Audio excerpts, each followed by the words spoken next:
Olá pessoal, tudo bem com vocês? Vamos iniciar aqui o nosso terceiro vídeo para o canal Show do Chico, isso mesmo. E quero começar com vocês hoje com uma reflexão básica sobre o quê? Sobre esse quadro que está aqui atrás de mim. É uma onça, isso mesmo. Ele é feito em 3D, terceira dimensão. Se eu venho para cá, ó, ela está me olhando. Se eu passo para esse lado, a direção do olho dela continua me seguindo. Por quê? Porque ele é feito em 3D. Então, para qualquer direção que você vá, a onça vai olhar para você.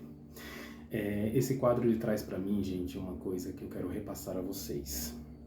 A onça ela é um animal feroz, um animal obstinado, com foco, com objetivo e com velocidade. Se a onça quer uma presa, não interessa onde essa presa esteja. Se ela estiver faminta, a presa pode subir numa árvore que ela vai tentar subir na árvore ou ficar no chão esperando que a presa desça ou caia. Que um galho da árvore quebre e ela possa pegar essa presa. Se ela estiver num rio, a onça vai atrás. Não interessa se o rio é fundo ou raso, se a água está turva ou clara. A onça ela mergulha, porque o foco dela, o objetivo dela, a obstinação é a presa, ela está faminta. Então, na hora de lutar pelos seus sonhos, seja onça, vá com velocidade, vá com foco, com objetivo, com obstinação, com ferocidade. Lute pelos seus sonhos, tá bom?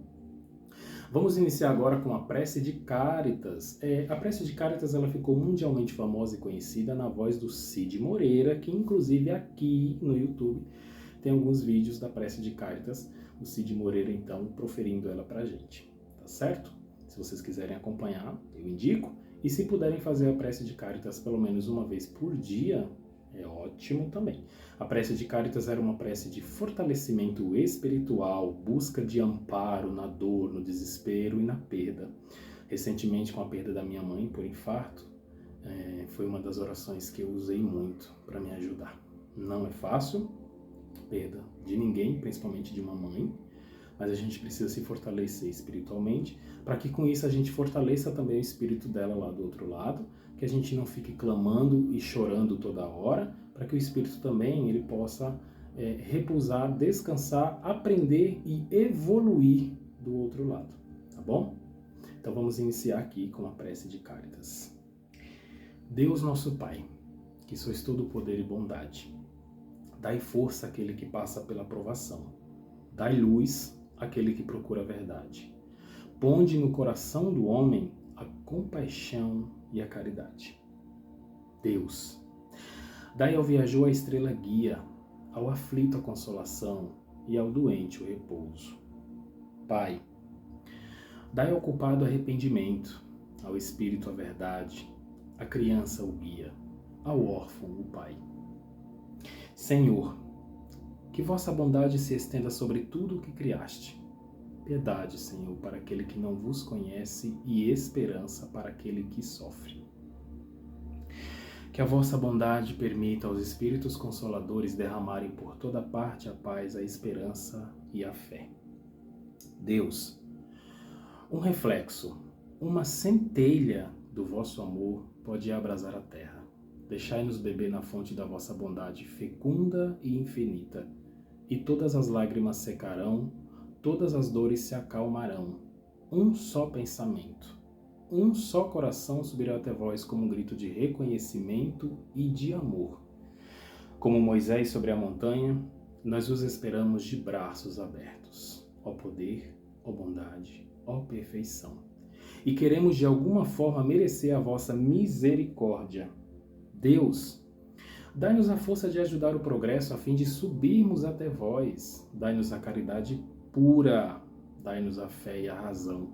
Dai-nos a simplicidade que fará de nossas almas o espelho onde se deve refletir a vossa imagem. Que assim seja, hoje e sempre. Amém.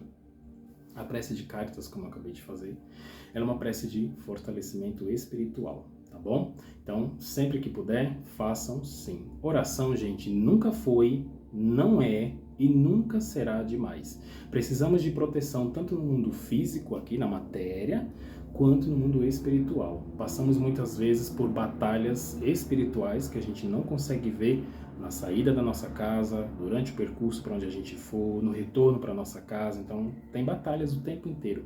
Então, a gente tem que orar com fé, clamar misericórdia e ser merecedor dessa misericórdia, né? Precisamos pedir essa centelha, né? Essa fagulha de amor de Cristo para que Ele possa nos perdoar e nos abraçar, né? Ter misericórdia. Vamos ao Salmo 23, nossa oração preferida já aqui de todos os vídeos. O Salmo 23, ele traz aí prosperidade, abundância, abertura de caminhos. Mas, gente, entendam, prosperidade e abundância não só quer dizer dinheiro, tá? Prosperidade e abundância é quando você tem um bom emprego, quando você consegue pagar as suas contas em dias, quando você não tem cobradores ou perseguidores por causa de dívidas, quando você tem um bom relacionamento com seus vizinhos, quando você tem uma espiritualidade aberta para aprender sempre na busca de uma evolução, quando você tem uma família alinhada com preceitos, valores, morais e amor. Isso é abundância e prosperidade. Então, o dinheiro, ele vem quando você está com tudo isso alinhado. Não tem como o dinheiro te abandonar se você está com tudo isso alinhado. Agora, se você tem pendência nessas áreas, o dinheiro provavelmente vai dar trabalho para chegar até você. Por quê? Porque o dinheiro é energia, o dinheiro vai, o dinheiro volta, ele não fica. Ele não fica. Ele só vai ficar com pessoas que realmente trabalham para usufruir dele e não para ser escravo dele, né? A gente não pode ser escravo de nenhuma energia e nem do dinheiro. Então, Salmo 23, ele reflete prosperidade e abundância no âmbito geral. Salmo 23. O Senhor é o meu pastor e nada me faltará. Deitar me faz em verdes pastos. Guia-me mansamente a águas tranquilas. Refrigera minha alma. Guia-me pelas veredas da justiça por amor do seu nome. Ainda que eu andasse pelo vale da sombra da morte, eu não temerei mal algum, porque tu estás comigo. A tua vara e o teu cajado me consolam. Preparas uma mesa perante a mim na presença dos meus inimigos. Unges a minha cabeça com óleo, meu cálice transborda. Certamente que a bondade e a misericórdia me seguirão todos os dias da minha vida. E eu habitarei na casa do Senhor por longos dias. Que assim seja, hoje e sempre. Amém. Vamos iniciar então o nosso bate-papo jurídico. Isso, nosso bate-papo jurídico de hoje ele traz algumas questões processuais e além disso ele traz aí o artigo 483 da CLT, a consolidação das leis trabalhistas. O 482 da semana passada, né, do nosso vídeo anterior, ele tratou sobre a justa causa do empregador para o empregado. E o 483 ele trata da rescisão indireta, que é uma justa causa do empregado para o empregador, tá bom? A gente vai trazer aqui alguns motivos que podem gerar essa rescisão indireta. Dica de ouro: rescisão indireta só pode ser requerida por meios judiciais. Não tem como você chegar no seu empregador e falar para ele que você está dando uma justa causa nele, né? Não tem como. Tem que ser via judicial, tá certo? Antes da gente iniciar então o nosso bate-papo jurídico, vamos tomar água. Pedra nos rins, nunca mais. Repitam comigo, pedra nos rins, nunca mais. Vamos tomar água? E eu trouxe para vocês hoje essa caneca aqui que ela fala o seguinte, ó. Felicidade é uma questão de chocolate. Vocês gostam de chocolate? Eu gosto muito. Porém, eu gosto daquele que não é o ao leite. Eu gosto mais do 60% porque é mais cacau. O ao leite, ele é mais gordura e açúcar e leite do que o próprio cacau, né? Infelizmente. O branco, então, gente, o branco só tem gordura e leite e açúcar, porque não tem quase cacau nenhum ali. Vamos, então, ao artigo 483 da CLT. Na sua linha A, ele já traz o que pra gente? Ele já traz aí exigir serviços superiores, exigir serviços que exijam força além do que a pessoa possa fazer ou intelectualmente falando, inclusive, né? Por exemplo, bater metas abusivas, exigir forças além do que o funcionário tem. Se uma empresa revende aparelhos celulares, por exemplo, e pede a você que você venda no mês 200 aparelhos celulares, é difícil, porque a gente tem muita concorrência, inclusive online. Hoje em dia as pessoas preferem comprar pela internet, por aplicativos, pelo próprio site da empresa. E além de ter essa concorrência online, nas próprias lojas físicas tem muita concorrência, então as pessoas não vão estar trocando de aparelho o tempo inteiro, apesar de que, né, Hoje em dia, aparelho ele parece que é descartável, né? Dura um ano e você já não está mais atualizado, você já precisa trocar outro porque a câmera é melhor, porque tem mais espaço, né? Tem mais memória, então assim. Mas é uma meta abusiva, porque se a empresa tem, só nesse setor de vendas de aparelhos eletrônicos, ela tem 4 funcionários, ela está exigindo então que sejam vendidos ali no mês 800 aparelhos eletrônicos para 4 funcionários, ou seja, 200 para cada um, é uma meta muito alta e isso pode se tornar abusiva, né? O funcionário tem que comprovar que se todo mês ali ele tem uma meta de 60 aparelhos e do nada a empresa exige para ele 200 aparelhos, isso é uma meta abusiva. Outra coisa que pode gerar aí a rescisão indireta por serviços superiores à força é exigir do funcionário, por exemplo, que para manter o emprego ele tenha que fazer qualquer uma outra coisa alheia ao que é de sua função mesmo, tá? Letra B é o tratamento com rigor excessivo, né? A linha B ela traz o tratamento com rigor excessivo. Por exemplo, o meu colega de trabalho falta sempre, atrasa bastante e não acontece nada. Eu atrasei uma vez, não é um atraso recorrente, foi um atraso de 20 minutos, por exemplo, porque houve um problema de chuva ou qualquer outra coisa. E aí, só porque eu atrasei, me deram uma suspensão direta de 5 dias. Isso é rigor excessivo, isso é a famosa perseguição, tá? Então, se você conseguir comprovar isso, se você nunca atrasou, traz aquele relatório do ponto, né, da empresa, o ponto eletrônico, e naquele ponto eletrônico não consta nenhum atraso, só naquele dia, e por causa daquele atraso você levou uma suspensão, que seja de 2 dias, 3 dias, 5, não interessa, levou uma suspensão por causa de um atraso, isso não é razoável, né? A linha C ela traz o seguinte: correr perigo de vida, né? Correr perigo aí por doença já adquirida, por exemplo. Se a pessoa já sofre de problemas respiratórios, né? Ainda mais agora com essa Covid, né? E aí você me traz a pessoa para trabalhar num ambiente onde tem muita exposição, ou seja, eu tenho muita exposição a ar-condicionado e eu tenho rinite, sinusite aguda e tenho problemas respiratórios, asma e tudo mais, mas tenho que me submeter a trabalhar sem nenhum EPI, sem o equipamento de proteção individual.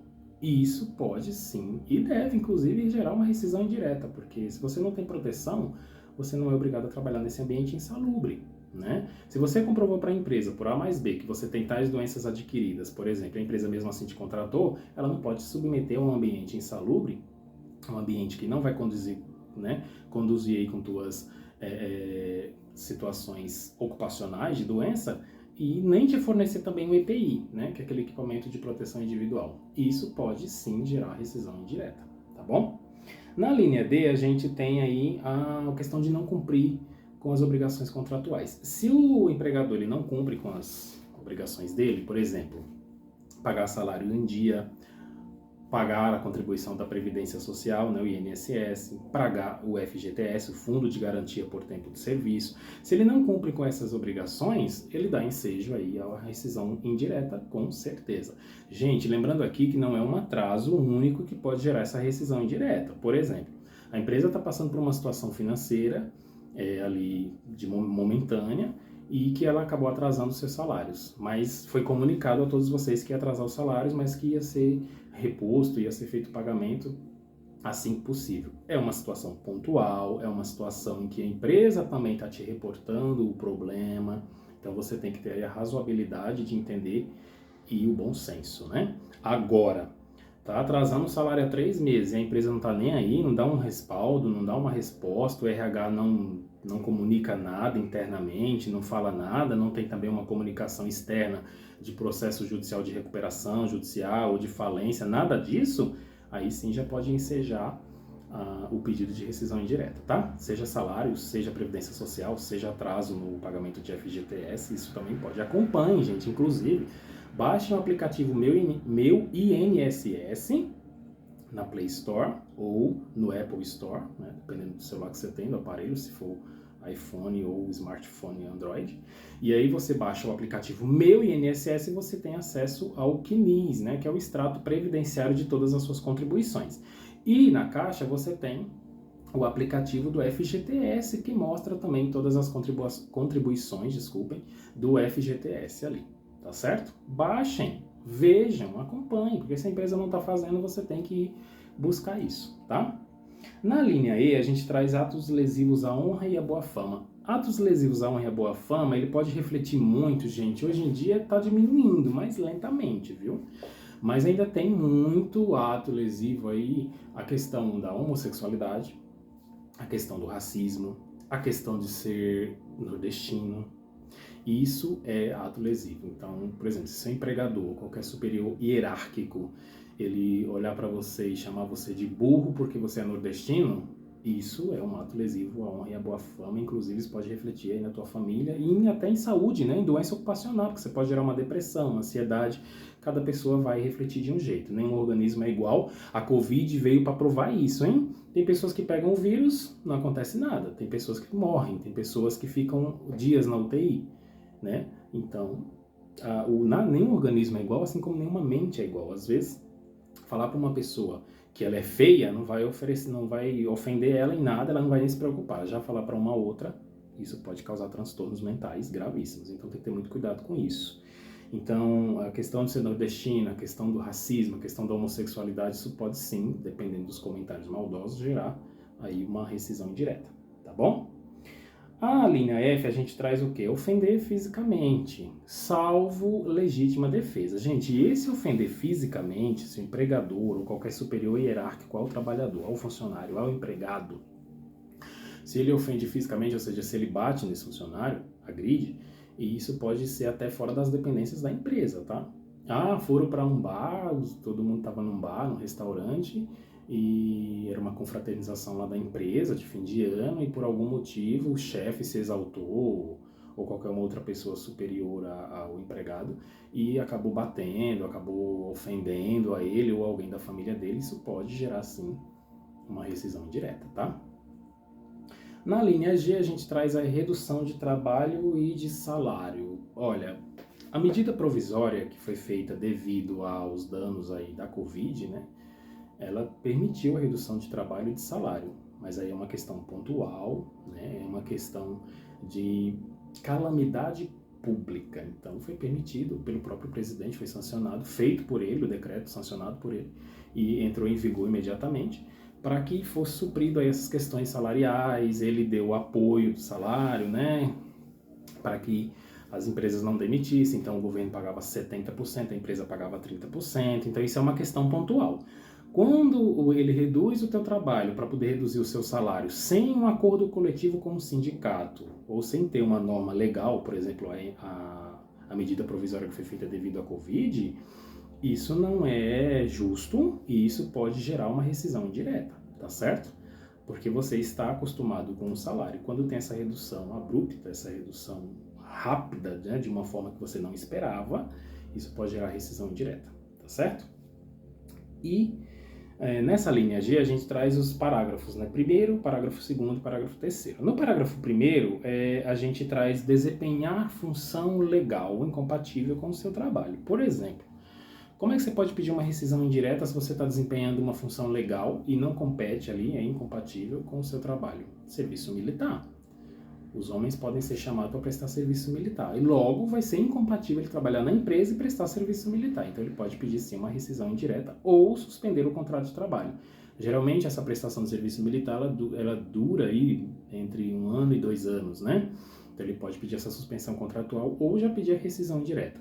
Se é para cargo público, para ser vereador, né, para ser deputado, prefeito, então ele também pode pedir uma rescisão indireta. A suspensão de contrato nesse caso já não é tão adequada, porque como a suspensão de contrato ela só pode ser feita por 2 anos e o mandato ele geralmente é 4 anos, né, a não ser que a pessoa seja cassada, então a suspensão de contrato não cabe. O melhor se fazer nesse caso é a rescisão indireta, tá bom? Lembrando que o desempenho de função legal, seja prestação de serviço militar, seja porque está em cargo eletivo, vereador, prefeito, isso depende do empregado provar, ele que tem que provar, tá bom? No parágrafo 2º, a gente traz aí a morte do trabalhador, do empregador, desculpa.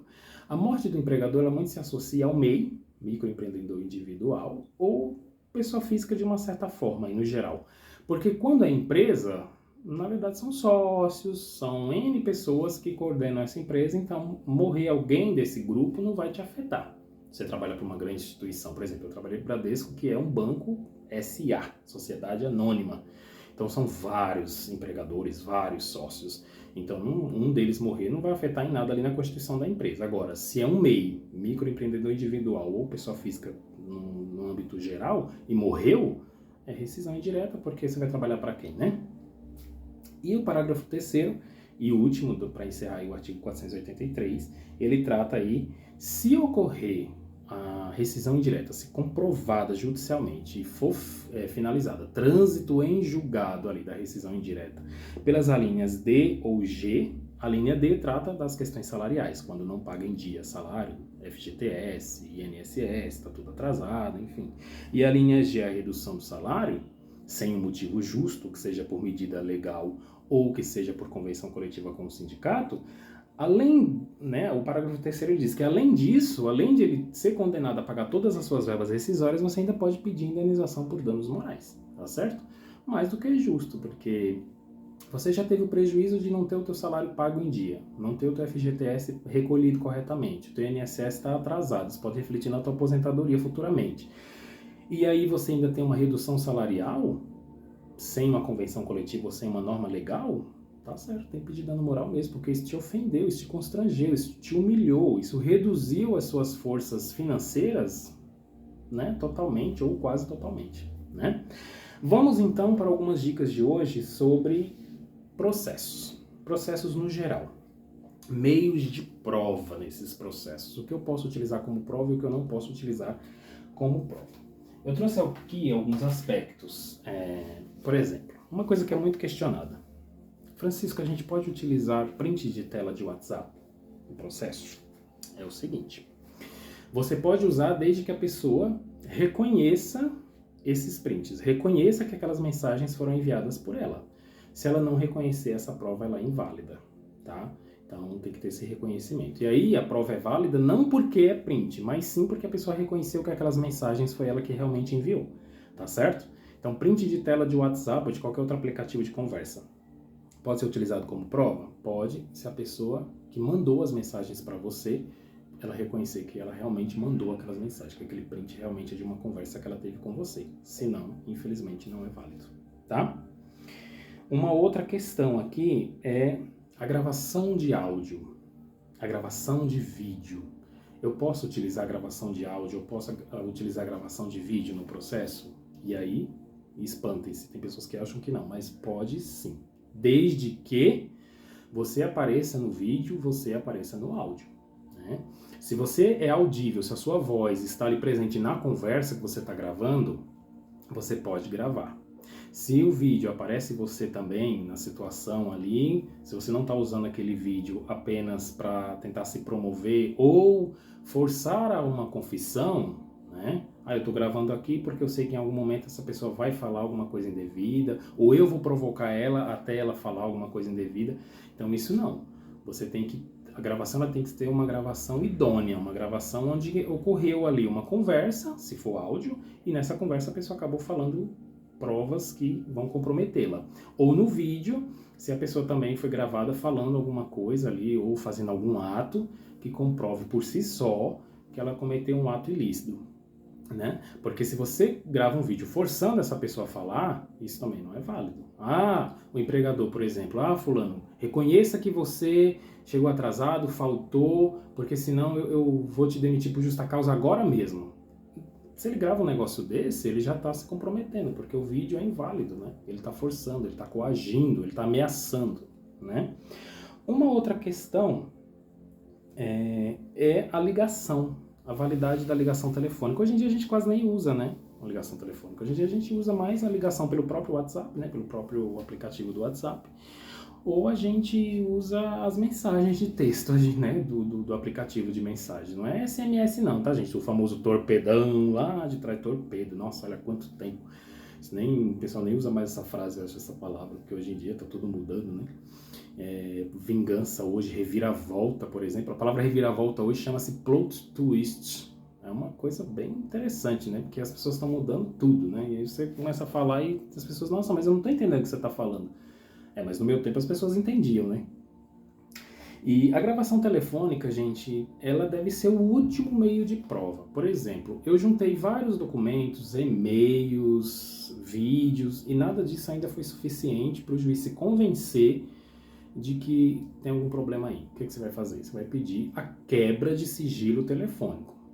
Porque aí você já tem indícios, você já tem outras provas no processo que levam ao juiz entender que quebrar aquele sigilo telefônico, ou seja, que obter a audição, né, ouvir essa chamada telefônica, possa realmente trazer uma prova aí para o processo. Porque não se pode pedir prova de ligação telefônica assim de cara. Ah, eu vou processar porque um telemarketing me ligou e eu quero processar. Não. Essa quebra de sigilo telefônico aí, dificilmente o juiz vai aceitar, porque não tem outros indícios, você tem que ter outros indícios, outras provas, e o juiz não se convenceu, e aí você fala, olha juiz, então, os documentos, os vídeos, os e-mails que eu te passei não foi suficiente? Então, tem uma ligação, tal dia, tal hora, que se o senhor quebrar o sigilo telefônico aí, a gente consegue ouvir e o senhor vai ver que realmente o que eu estou falando é verdade. Inclusive isso, tem que fornecer esses dados ao juiz. Data da ligação e horário.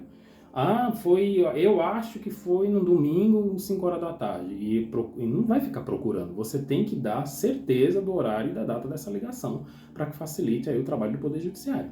Tá bom? Bom, por hoje as dicas são essas, a questão do print de tela, do vídeo, do áudio, da ligação telefônica, se pode usar, se não pode usar. Encerramos as nossas dicas jurídicas de hoje e vamos agora para as nossas dicas de viagem. E hoje eu trago para vocês uma dica de viagem muito legal que é Salvador, capital da Bahia, Salvador. Salvador ela fica em torno de 2 horas de avião aqui de São Paulo, saindo aqui pelo aeroporto de Guarulhos ou de Congonhas, mais ou menos 2 horas. Uma curiosidade sobre Salvador, entre tantas, claro, quem nasce em Salvador, não espantem-se, não é salvadorenho ou salvadorinho ou salvadorense, é soteropolitano. Isso mesmo, essa palavrinha difícil aí. Soteropolitano é quem nasce em Salvador. Então quando você ouvir, ele é soteropolitano, aí você já entende que é de Salvador. Nasceu na capital. Em Salvador a gente tem várias coisas, gente, para conhecer, muito legais. Tem o Pelourinho, né, a ladeira do Pelourinho, onde tem algumas apresentações culturais, né, de axé ali da Bahia, o pessoal gosta. Tem muitas lojas ali de artefatos artesanais, entre outras coisas. O Pelourinho é bem interessante conhecer. Tem as igrejas também na ladeira do Pelourinho, né, inclusive tem uma muito linda lá que é de São Francisco. E além disso, tem as baianas, que você pode tirar foto com elas. As baianas, geralmente, elas são certificadas. Ela tem no pescoço um cordão, onde tem uma placa falando que elas são autorizadas pela prefeitura, lá pelo órgão responsável de Salvador, para tirar fotos. Não é uma baiana, aspas, né, que não possa tirar uma baiana falsa, né, sei lá, como é que as pessoas possam dizer isso. Temos o elevador Lacerda, que só é 15 centavos para subir e 15 centavos para descer. É o acesso mais rápido ao Pelourinho. Se você for de Uber ou de qualquer outro meio de transporte, ônibus, ou outro carro que não seja Uber, você vai ter que dar uma volta muito grande para chegar no Pelourinho. Então o elevador Lacerda, ele dividiu ali Salvador, né, na parte alta e parte baixa. A parte alta onde fica o Pelourinho, a parte baixa onde fica o Mercado Modelo, que é onde vende os artesanatos e tem restaurantes maravilhosos, uma comida muito boa e, pode acreditar, barata, viu?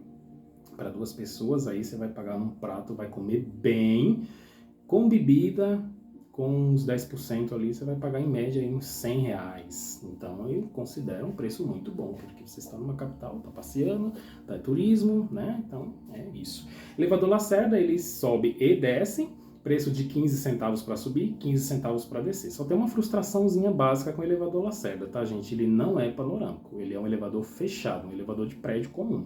Então você sobe e desce olhando para as pessoas que estão dentro do elevador, porque ele não é panorâmico, você não consegue, enquanto durante o percurso, ver a praia lá fora ou ver a cidade, não tem como, tá certo? Uma outra questão aí do Mercado Modelo, já falei, né, onde vende as lembrancinhas e bons restaurantes, mas assim, o Mercado Modelo, gente, é uma feira de artesanato gigantesca, tem muitas lojas lá dentro, tem piso térreo e tem os pisos superiores, então é muita loja, tem muita coisa, inclusive você pode pesquisar preço, produtos, diferença, sempre vai encontrar essa diferença. Temos o Farol da Barra, que o pôr do sol é maravilhoso, gente. Eu recomendo o pôr do sol no Farol da Barra, em Salvador. Aí no Farol da Barra a gente tem o acarajé da Tânia. É um dos acarajés mais famosos de Salvador. Acarajé da Tânia, não esqueçam disso. Quer comer acarajé? Farol da Barra, acarajé da Tânia. Muito bom mesmo. Do outro lado, né, do Farol da Barra fica em um ponto e a Igreja de Senhor do Bonfim fica do outro lado. Eu recomendo conhecer a Igreja de Senhor do Bonfim. Eles têm aquela tradição de você comprar as fitinhas, aquelas fitinhas de braço, né, e colocar nas grades da igreja. Lá tem muita gente, a grade já está colorida de tanta fita que tem lá. Aí você faz os pedidos e amarra a fita, né? Eles costumam dizer que você pode na mesma fita fazer vários pedidos, mas se você é uma pessoa mais supersticiosa ainda, você pode pegar uma fita para cada pedido, né? Para a grade também ficar mais cheia ainda. Eu acho que a intenção na verdade é essa. Outra coisa que eu vou falar aqui de Salvador para vocês é o seguinte. De Salvador ali no mercado, atrás do Mercado Modelo, tem a central aeroportuária ali deles e sai para a Ilha de Itaparica, que é mais ou menos de catamarã, uns 45 minutos, 50 minutos. E tem para Morro de São Paulo também, que é muito conhecido, muito famoso, inclusive artistas, nossa gente, eu tô com uma linguagem de dicção hoje tá péssima. Os artistas gostam muito de Morro de São Paulo. Se você vai para Morro de São Paulo, tem o transporte semi-terrestre. Você vai até Itaparica, de catamarã, de barco. Chega em Itaparica, você vai atravessar a ilha inteira de ônibus. E do outro lado da ilha, você vai pegar outro barco, outro catamarã para Morro de São Paulo. Esse percurso ele vai durar em média 3 horas de Salvador para Morro de São Paulo. Se for de avião, tem aqueles aviões de pequeno porte, que cabem até 12 pessoas, aqueles bimotores. E o voo ele dura apenas 22 minutos. É bem mais rápido, mas eu acho que a passagem de Salvador até Morro de São Paulo ela é mais cara, às vezes, do que de São Paulo para Salvador. Tá bom? Tem uma outra questão aí, o farol de Itapuã, que fica lá na praia de Itapuã, fica próximo ao aeroporto. Mas eu indico, gente, se hospedar mais pro centro de Salvador. Por quê? Pelourinho, Elevador Lacerda, Mercado Modelo, Igreja de Senhor do Bonfim, Farol da Barra, fica tudo próximo do centro de Salvador. Então, se você for se hospedar lá em Itapuã, a praia é linda, maravilhosa, perfeita, só que é tudo mais distante. Porque, inclusive, o aeroporto de Salvador para o centro de Salvador é, em média, 40 minutos de carro, sem trânsito. Detalhe, sem trânsito, tá? Aí a gente tem a Casa de Iemanjá, ou Casa dos Pescadores, tem um santuário lá de Iemanjá, para quem gosta de Iemanjá, para quem se identifica com a orixá dos mares, né? A nossa mãe Iemanjá. Você pode ir na Casa do Pescador lá conhecer, é muito interessante. E tem também o Lago dos Orixás, né? O Lago dos Orixás, ele traz vários orixás suspensos na água, né? Uma plataforma que eles ficam. Então tem Xangô, Oxum, Oxumaré, Yansan, a própria Iemanjá, né? Tem Ogum. Então tem vários. É interessante porque você consegue fazer o percurso do lago caminhando ao redor e aí você consegue ver todos eles. É interessante, tá bom?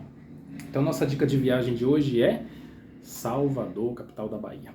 Vamos o nosso objeto de hoje. O objeto de hoje eu vou pegar aqui para vocês, mas antes, mais um pouquinho d'água, hein, porque eu tô morrendo de sede. Eu falo que é uma beleza, né, também. O pessoal que diz que os meus amigos dizem que é mal de advogado. Que advogado, se deixar, nossa, 1 hora é pouco para ele falar tudo. Gente, o objeto de hoje é a pedra de cristal, ó. Pedra de cristal transparente, né? Que é o quartzo, né? Quartzo transparente. Porque tem um quartzo branco, verde, azul.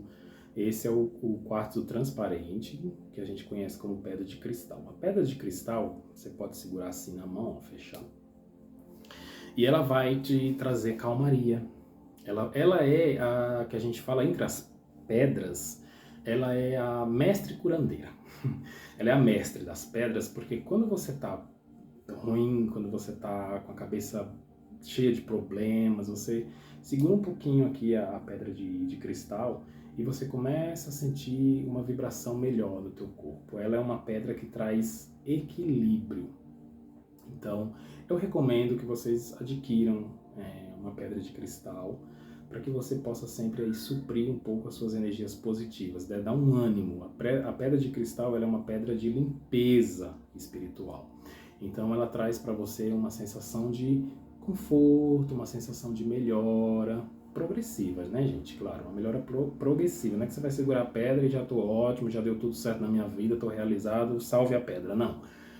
É progressivo. Tudo na vida da gente você tem que fazer ritual, você tem que fazer um acompanhamento disso. Eu vou segurar a pedra só hoje e nunca mais, e tá tudo certo. Não, não é bem assim que a coisa funciona. Tudo é baseado na fé. Você acredita? Então, se você acredita, a pedra vai te ajudar. Se você não acredita, não adianta. Você pode pegar qualquer pedra, você pode pegar um diamante na sua mão, um diamante negro, não vai resultar em nada, porque você não acredita, tá bom? Então, tudo é baseado na fé.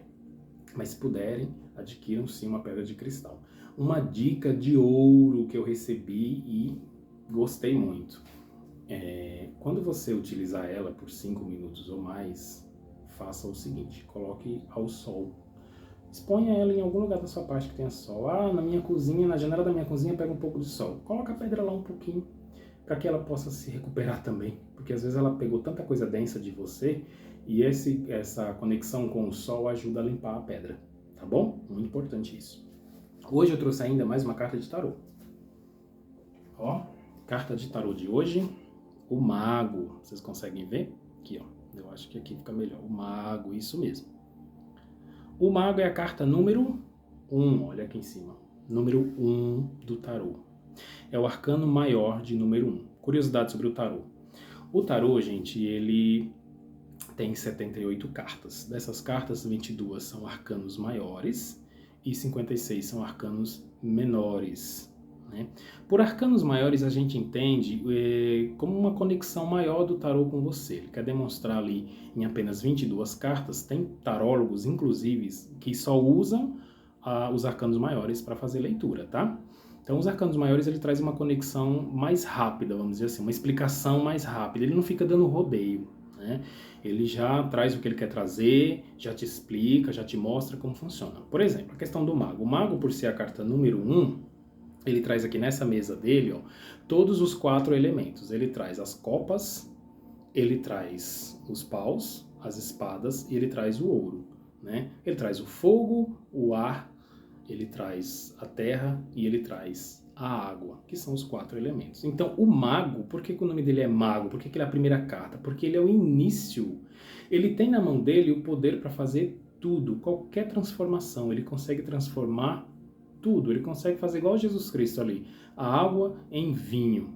Pois é, essa é a carta do mago, é a transformação inicial. Como ele tem na mão dele todos os elementos, nada mais justo do que ele trazer para a vida dele, para a vida do consulente, da pessoa que está fazendo a consulta de tarô, trazer essa sensação de que eu posso fazer tudo porque eu tenho todos os elementos à minha disposição. Se eu preciso de água, eu tenho. Se eu preciso de terra, eu tenho. Se eu preciso de ar, eu tenho. Fogo, eu tenho também.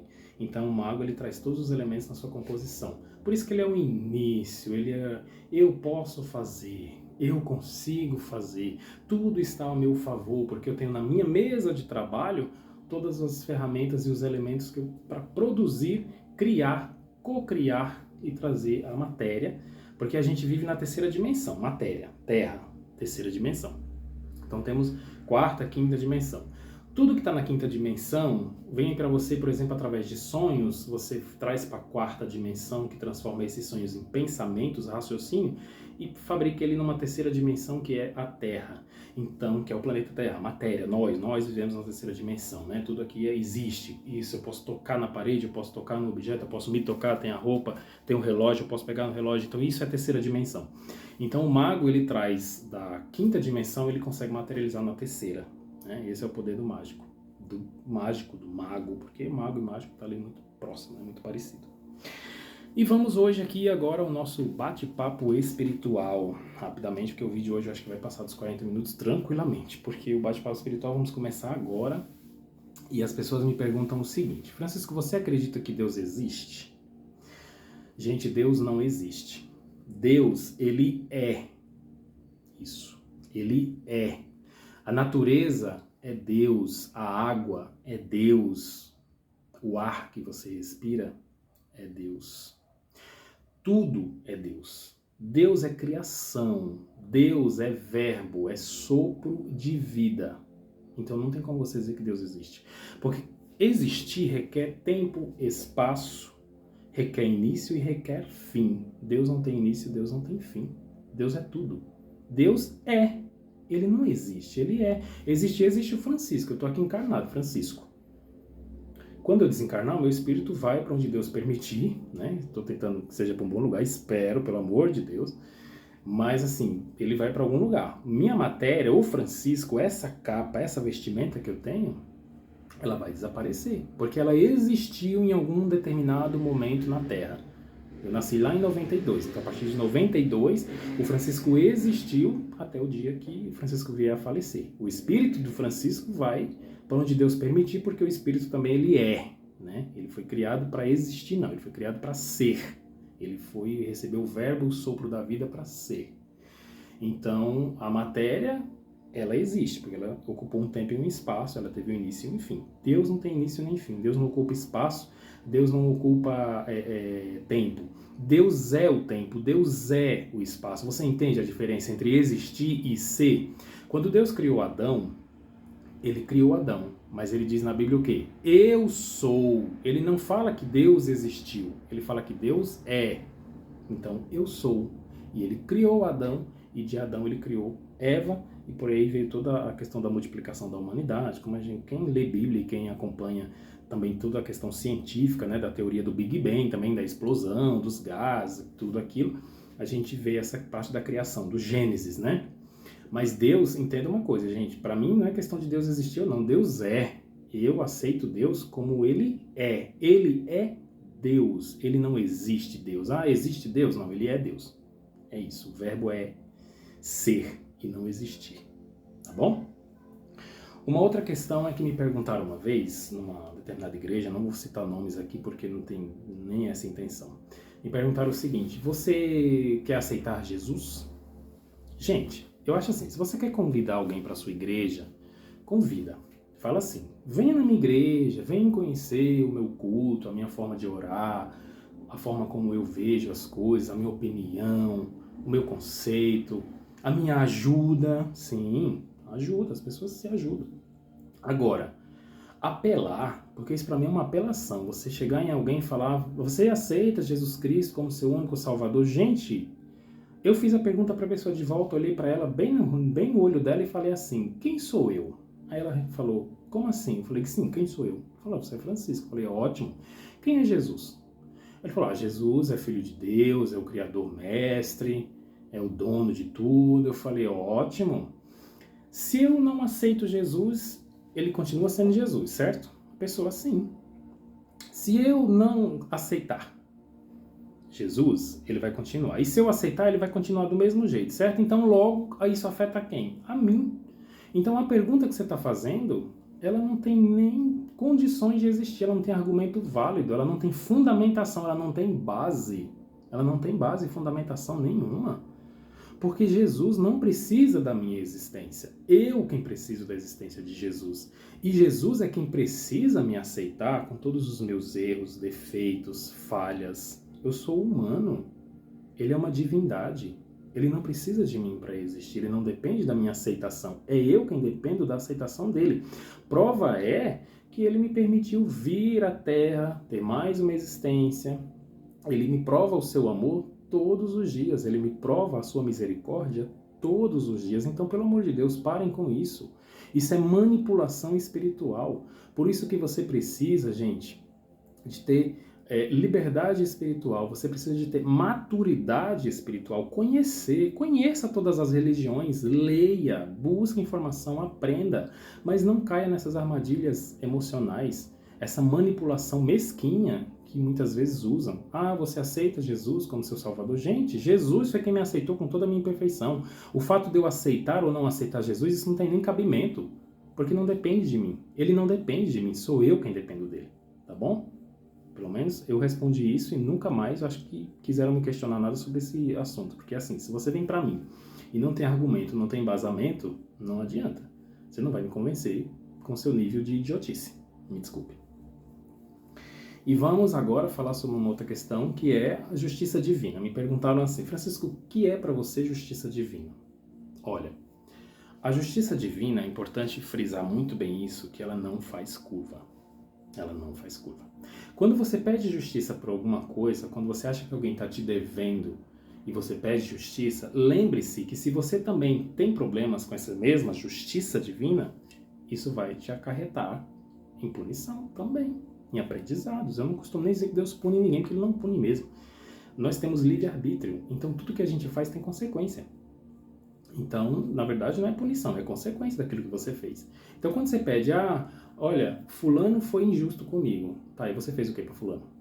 Porque se fulano foi injusto com você, sem nenhum motivo, sem nenhuma razão, isso não existe. Alguma coisa você fez, alguma coisa você proporcionou para que fulano fosse injusto com você. Então, já começa por aí. Então, o que eu posso te responder sobre justiça divina é o seguinte, é a justiça mais pura, mais correta, mais exata que existe. Só que eu não vou lhe defender. Os seus atos falarão por você. Se você pede justiça para alguém e você também está devendo, saiba que você também será cobrado. Não tem como Deus punir ou julgar, que é isso que as pessoas entendem. Por mais que você fale que Deus não pune alguém, as pessoas falam que Ele pune. Então, se você acredita que Ele está punindo alguém, então, eu prefiro dizer que Ele está sendo julgado pelas consequências dos seus atos. Então, se você quer que alguém seja julgado pelas consequências dos seus atos, lembre-se que você também será julgado com o mesmo peso, com a mesma severidade que você está pedindo julgamento. Tá certo? É isso que eu vejo na justiça divina. Não tem dois pesos, não tem duas medidas. O que você pede para alguém, se você merecer, também será dado. Seja bom ou não seja tão bom. Aí vai depender do que você considera o que é bom e o que não é. Tá certo? Uma outra questão, gente, que aí reflete até na justiça divina, é essa questão dessa colheita. Porque se a escolha é livre, a colheita é obrigatória. Gente, por que a colheita é obrigatória se a escolha foi livre? Eu discordo totalmente disso. Se você teve a opção de escolher, você vai pagar a consequência por uma coisa que você escolheu livremente. Então não é que a consequência é obrigatória. De forma nenhuma. Ela é mais livre ainda do que a própria escolha. Eu fui livre para escolher, eu quis. Eu tinha 2 opções, 3, 4, 5, 10 e escolhi aquela. Então eu fui livre, eu tive livre-arbítrio. Eu escolhi porque eu quis, sem influência de ninguém, porque eu estava afim de escolher. E aí aquilo me gera uma consequência tão grande, uma reação em cadeia tão alta, e aí eu agora, eu estou pagando as consequências porque eu sou obrigado a pagar. Não, você não é obrigado a pagar nada. Se você escolher o caminho do bem, do amor, da gratidão, do perdão, você vai colher amor, gratidão, perdão. Agora, se você escolhe caminhos errados, caminhos que não levam a isso, você vai ter consequências também da mesma forma, porque elas são proporcionais. Não é nada desproporcional. E tudo que você fizer vai voltar para você. E você não sabe disso, você tem consciência disso, certo? Você tem consciência que se você escolher lado A ou lado B, vai ter consequência do lado A e do lado B. Se você está consciente disso, fez uma escolha de próprio punho, né, como a gente fala, assinou. Se você assinou ali embaixo, de próprio punho, reconheceu que aquela escolha foi o que você fez, por que as consequências quando vêm você acha que são obrigatórias? Não, você já sabe. Se você escolher tal coisa, vai ter consequência tal coisa. Então, a partir do momento que você conhece a consequência, a escolha é livre e a consequência também é livre, certo? Eu escolho fazer um caminho, eu escolho receber o que esse caminho me trouxer, certo? Eu, pelo menos, acredito dessa forma. Se você não acredita, tudo bem, respeito, traga seus argumentos que a gente debate tranquilamente. A gente conversa, a gente vai procurar entender o porquê que você não acha que seja assim. Mas essa história de escolha livre e consequência não, consequência também é livre sim. E por último aqui, a gente vai trazer uma coisa rápida que é a crença limitante, né? A crença limitante, gente, ela, como o nome já diz, ela te limita muito a perspectiva que criaram na sua cabeça. Por exemplo, eu estava na academia quando eu treinava, agora eu parei de treinar um pouco, né? Mas quando eu treinava na academia, uma menina falou assim pra mim, olha, esses artistas só vivem lá em Dubai, nas Ilhas Maldivas, né? Eu acho que não tem graça essa vida, né? Viver só viajando. Acho que a gente tem que trabalhar para adquirir o valor financeiro, econômico, para conseguir uma boa viagem, né? Eu falei, olha, O que você está falando aí você é uma vítima do capitalismo agressivo, né? Que é quando você realmente é programado desde a infância, desde o nascimento, a só trabalhar e não poder aproveitar. Porque parece que aproveitar é um pecado, né? Aproveitar ficou para quem tem muito dinheiro. Eu não posso aproveitar. Gente, se você não tem condições financeiras de ir até Dubai ou Ilhas Maldivas, que é muito caro, realmente, você pode ir no parque, fazer, né, ter suas horas de lazer, você pode fazer uma caminhada, você pode ouvir sua música. Isso também é lazer. Só que o que acontece com essa pessoa que falou isso para mim é que ela tem uma programação mental, a programação mental dela, uma lavagem cerebral tão bem feita que ela acha que ir para Dubai ou ir para Maldivas ela não tem merecimento para isso. Ela precisa trabalhar para pagar a conta e trabalhar para sobreviver, e ela não pode fazer uma viagem desse porte porque é inadmissível para ela, porque não compete. A partir do momento que você joga para o universo que você não pode fazer uma coisa, você nunca vai poder fazer essa coisa. Porque o universo vai conspirar exatamente a seu favor. Se você está dizendo que não pode, então ele entende. Bom, ele não pode, então se ele não pode, eu tenho que conspirar a favor que ele não possa mesmo. Porque o universo entende que está te ajudando. Se você lança para o universo, eu não posso fazer tal viagem, você não pode fazer tal viagem. E ele vai conspirar de toda forma para que você nunca consiga fazer essa viagem. Porque você mesmo se limitou, a sua crença fez você se limitar. Você acredita dentro da sua mente, você programou a sua mente, assim como sua família, a sociedade em volta a você, a escola que você estudou, seus amigos de infância, seus colegas, impregnaram na sua cabeça que você não pode. E aí você não pode. Porque o universo ele vai abraçar a sua causa e vai falar, bom, se ela está dizendo que não pode, então ela não pode. É o bem dela que eu quero. Eu quero o bem dela. Então, se eu digo, eu quero ir para Dubai, eu quero ser merecedor de ir para Dubai, de ir para Ilhas Maldivas, de viajar, de conhecer o mundo, de ser feliz, de comer bem, o universo vai tentar me proporcionar. Claro, com trabalho, com esforço, sim, mas ele vai se mover para tentar me ajudar, porque eu estou dando meus primeiros passos e eu acredito que eu consigo. Agora, se eu digo de antemão que eu não consigo, então eu não consigo, tá bom? Então, parem com crenças limitantes, pelo amor de Deus, parem com isso. Para encerrar agora, vamos encerrar, já passamos 50 minutos, esse vídeo provavelmente vai dar 1 hora. Vamos contar uma rápida história aqui chamada Na Ilha. César está casando com Viviane, uma alegria, uma festa maravilhosa. E aí um dos convidados perguntam assim, César, vocês vão para onde na ilha? Vocês vão para onde na lua de mel? E aí o César fala assim, bom, a gente vai para uma ilha paradisíaca, uma ilha que não tem ninguém. Lá só tem uma propriedade exclusiva e a gente vai ficar lá. E a pessoa fala, e como é que vocês vão comer, ter acesso a bebidas, enfim. Ele falou, não, aí todo dia de manhã às 6 da manhã vem suprimentos, né? Vem um barco com suprimentos pra gente passar o dia. Então vem bebida, vem comida, vem champanhe, vem sucos, frutas, barras de cereal, tudo que você tem, bolos, tudo que você tem naquele café da manhã, aquele almoço, comidas boas. Então vem de manhã nesse barco de suprimentos, trazem até a ilha e a gente consome e vai fazer as trilhas, cachoeiras e tudo. Nossa, mas não é perigoso ficar numa ilha sozinho? Aí César falou, não, não é perigoso, é muito pelo contrário, é bom porque você sai dessa cidade, desse estresse, dessa loucura que é tudo isso aqui, né? E aí passou o casamento, e aí eles, né, deram aquela bênção final que o pai e a mãe sempre fazem em casamentos, principalmente, né, na igreja católica tem muito isso do pai e da mãe receber os noivos com a bênção, né? E aí vamos para o aeroporto. Foram para o aeroporto, viajaram algumas horas, aí de avião, fizeram escala, pegaram outro avião, foram parar nessa ilha paradisíaca. No primeiro dia foi tudo tranquilo. No primeiro dia foi tudo ótimo, lindo, maravilhoso.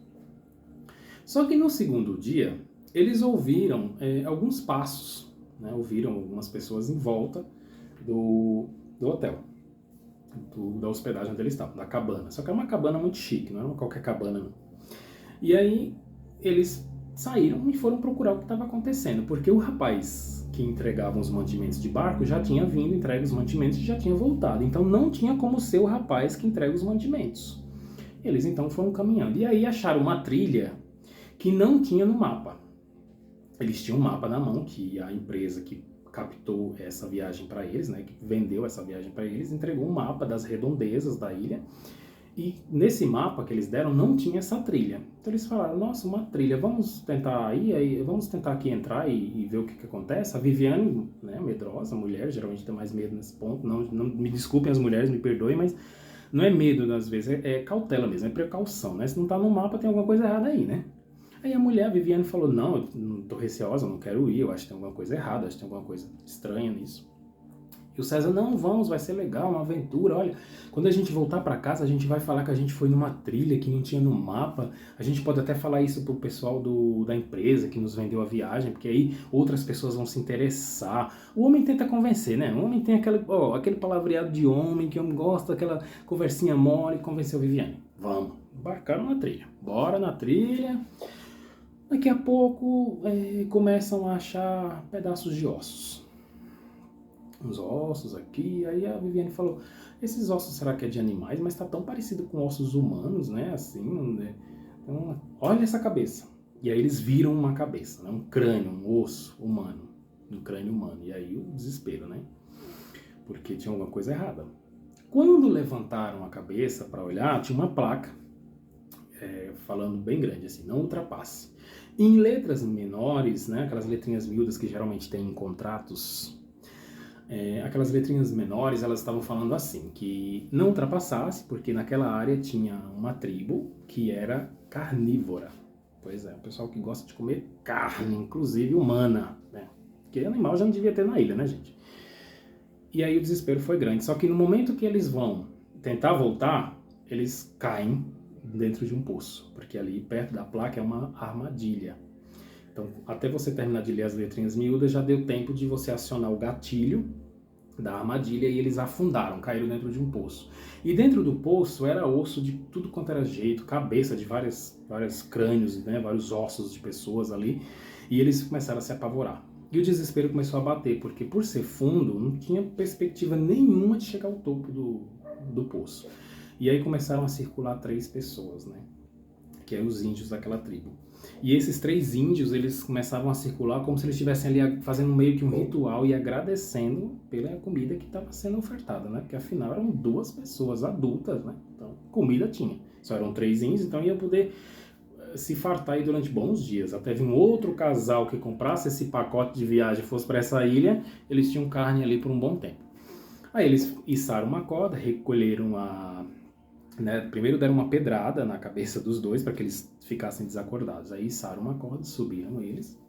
E quando conseguiram puxar eles, levaram para um local onde tinha um caldeirão preto grande, um caldeirão enorme. E começaram a colocar água. A Viviane acordou da pedrada que levou na cabeça e tentou puxar o César para o César acordar também. Acorda, César, né? E começaram ali a fazer suas orações para tentar entender o que estava acontecendo. Nisso começou para pedir ali chuva, né? Se vinha uma chuva, se vinha alguma coisa que apagasse aquele fogo, porque ela, pelo tamanho da panela, ela já tinha entendido que tinha alguma coisa errada. E aí, nesse momento, o que ela fez? Ela tentou acordar o César para ajudar ela nas orações, só que nada de chuva. Não tinha chuva, não tem vento, esse fogo não apagava.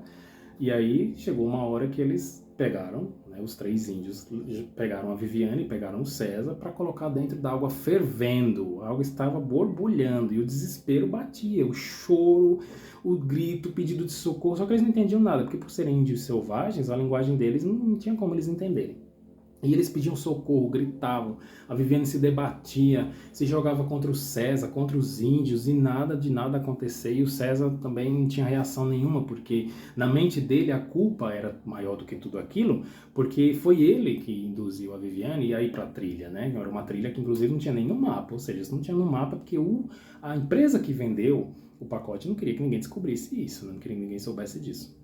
Talvez fosse até uma forma de alimentar esses índios sem ninguém saber. Porque aí eles davam alguma desculpa depois. O casal sumiu porque se perderam na ilha, porque morreram afogados. Eles davam qualquer desculpa e acabou a conversa. Mas na verdade existia essa tribo carnívora. Quando então os índios pegaram Viviane e César e tentaram jogar dentro do caldeirão fervente, sabe o que aconteceu? A professora fechou o livro porque o sino da escola tocou. Ela agradeceu os alunos pela atenção e disseram a eles o quê? Paz de Cristo a todos, fiquem com Deus, gratidão por todos que chegaram até o fim desse vídeo. Se puderem, compartilhem. Se gostarem, realmente curtam e fiquem com Deus. Não foi dessa vez que a Viviane e o César morreram não, tá, gente? Porque como o sino da escola tocou, a professora teve que fechar o livro, tá bom? Se cuidem, fiquem com Deus. Boa semana a todos. Aliás, um bom fim de semana, que hoje é sexta-feira, né?